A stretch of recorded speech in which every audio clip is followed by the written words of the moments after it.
I can also perform these effleurage techniques going towards the head as well. And it's beneficial because I can actually get a little bit more pressure as I'm going up a natural curve of the body. I'm going up a hill here. So the body automatically gives me a little bit of resistance as I come up the hill. You'll notice I'm not going all the way to the shoulder. I'm still staying in this low back.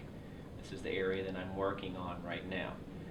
I could also use finger pads. So my palm is going to come off of the tissue and I'm reinforcing my fingers, and I'm just next to the spinous processes. I'm next to the spine. I push up, lean forward, move my legs, come back. Push up, come back. Alright, I've got the area nicely warmed between open palm effleurage and forearm effleurage. So I'm ready for my deeper work now. I'm ready for my petrissage, my circular kneading. Remember, with circular kneading, it's all going to come from your legs. You're not going to rotate your wrist and you're not going to rotate your shoulder. It's all legs and torso. So I'm going to place the tool that I'm using right next to the spine and rotate very slowly, very specifically. These should be very small circles as you perform them, nothing wide, staying in one spot.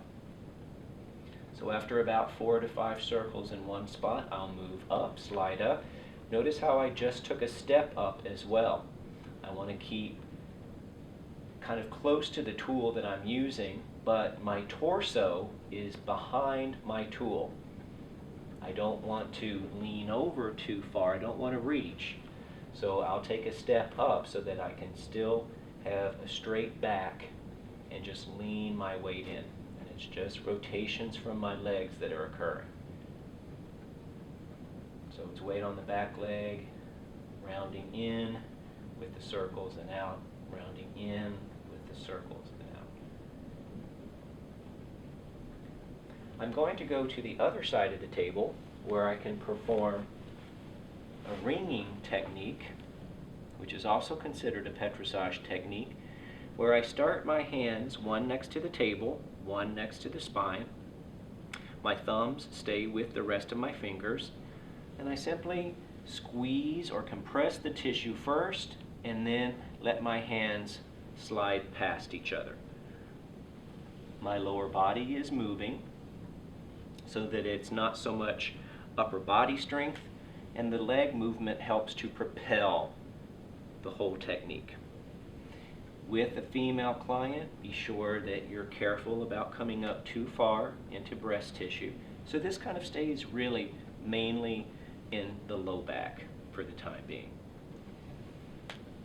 I can also do squeeze kneading, where I'm picking the tissue up between my thumb and fingers, and I just pass the tissue slowly back and forth. We're in the oblique muscles right now, right above that iliac crest, right above the hip bone, getting into those oblique muscles. So here's all of our deeper, more specific work that we're performing. And then after this specific work, I need to smooth out that work. So I'm going to come back to the client's hip and smooth this out. Halfway up, halfway up, and then I need to start working into the shoulder. I'm going to transition into my second quadrant.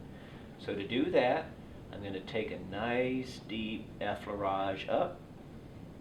I'm going to step up so that I'm not reaching and leaning over, and I'm going to take that effleurage technique all the way around the shoulder. And then start warming this second quadrant. So you'll notice as I do this, I'm not going into the low back at all. I'm not coming down here again. This area is completed. I'm focusing up in the shoulder now. So I need to go through a process of warming this area. So I've chosen open palm effleurage to begin with. Then I could come in with a nice forearm. Now the forearm here will be parallel to the spine. As opposed to perpendicular, it will be parallel. Deepen your lunge, your back leg will go back a little bit further, and with a relaxed wrist, lean forward. Carry that forearm over the shoulder. Something you want to be careful that you don't do with this technique is as you come forward, twisting your body. You don't want to twist your torso. You want to keep very linear. So come forward, sink into that front leg as you come forward, and come back. Again, I can use finger pads as well. Very specific technique between the scapula and the spine in this soft tissue. My palm comes up off of the skin. Come forward, all the way around. Come back, all the way around. Come back. Now, I've used about 3 different tools here. One way that I can also work into the shoulder right here is, here is a natural hill, a natural curve of the body. So I get a lot more pressure if I go up the hill. So I'm simply going to turn and face the client's feet using a loose fist. I get a lot of resistance now going up the hill with loose fist. Weights on my back leg.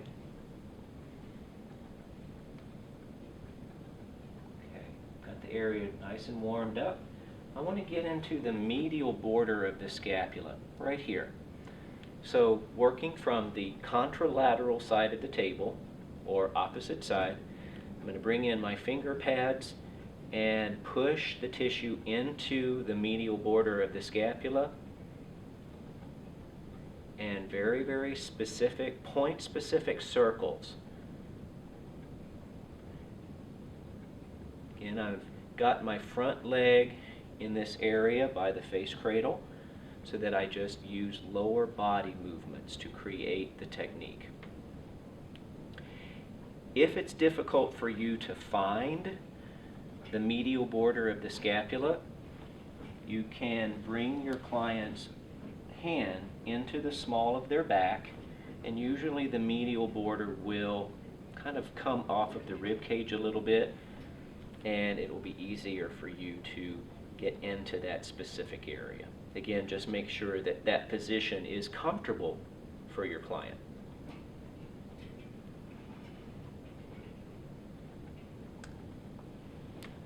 After I've done that specific work, I'd really like to focus in this upper trap tissue right here.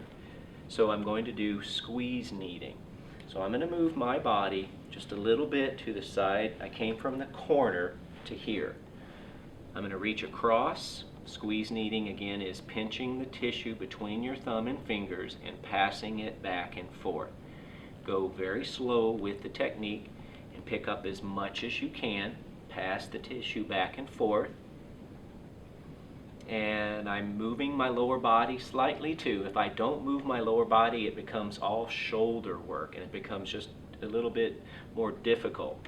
So kind of move your lower body as well. You can perform this squeeze kneading technique right in the back of the neck as well. It's just passing that tissue back and forth in the back of the neck. Now that I have worked one complete side of the back, I need to smooth it out. So I come to this side with my lunge leg forward, and I simply smooth this entire side out once, twice, and then when I'm ready to move on to the other side of the back, a nice transition is to place both hands on the back just in the fashion that I added the lotion when we began the back. Come down, around, and then I'm simply going to change my lunge leg and start working on the other side of the back. And basically we'll repeat that process that I did there to the new side. After completing the back, the best way to redrape the client is to take this edge of the sheet, and you simply want to drag the sheet across the back. It's always best to keep the sheet as low to the client as possible, and just pull on the sheet until the tucks come out, and then fold that extra part of the sheet back over the back, and then we'll move down to the legs.